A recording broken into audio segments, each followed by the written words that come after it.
अज के व्लॉग च बड़ा काम खराब हो गया। जानवरों को पानी पिला के लिया तो छोटी बच्ची जड़ी गुलाबी वो भज गई फसलों। देखते हैं पकड़ी जाती जानी।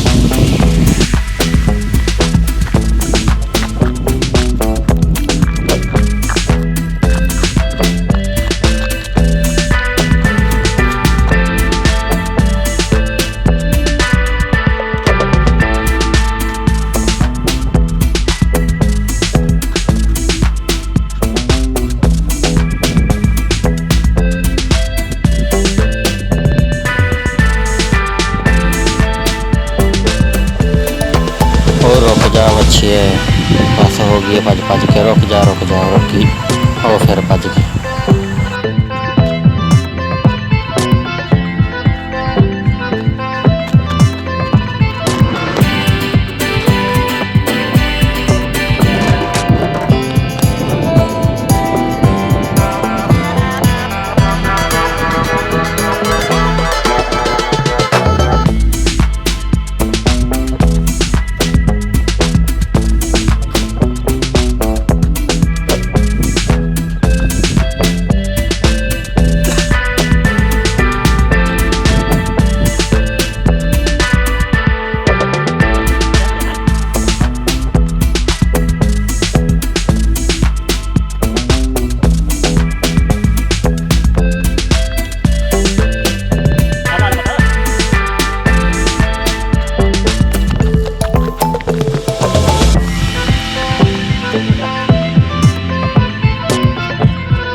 पूरे अद्धे घंटे बाद जाके पकड़ी गई बच्ची।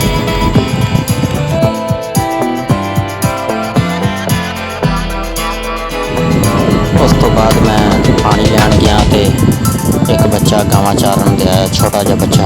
वो को ना पुछते हैं भी गावां चारनियां भुखियां।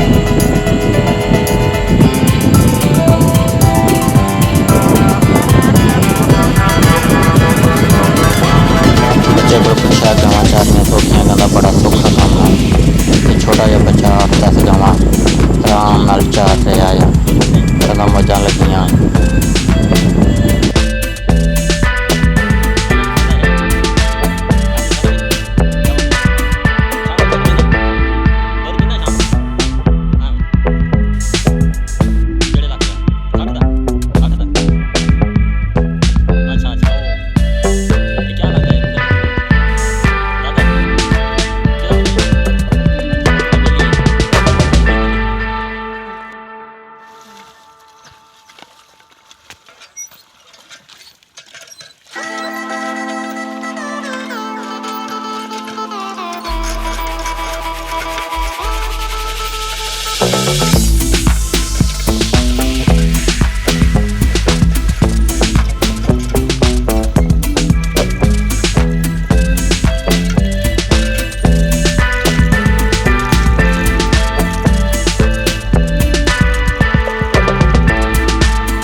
पानी भर लिया तो मैं घर वापस जा रहा हूँ।